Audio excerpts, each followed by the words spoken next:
சில நேரத்துல பாபா வந்து கேட்பாரு, உங்க மீது உங்களுக்கு நம்பிக்கை இருக்கா? ஓ இருக்கு அப்படின்னு.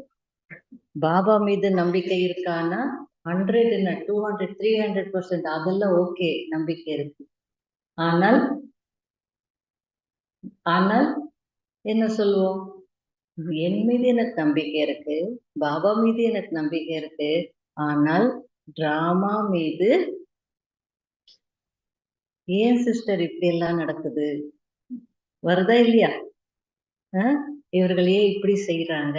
இது ஏன் எனக்கே எல்லாம் நடக்குது? மற்றவங்க எல்லாம் நல்லா இருக்காங்க, எனக்கே இப்படி எல்லாம் நடக்குது அப்படின்னு சொல்லும் போது என்ன அதுல என்ன தெளிவாகுது?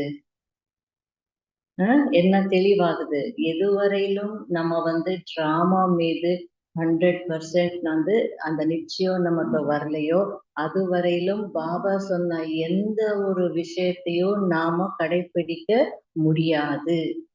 நல்லா யோசிச்சு பாருங்க. நல்லா யோசிச்சு பாருங்க.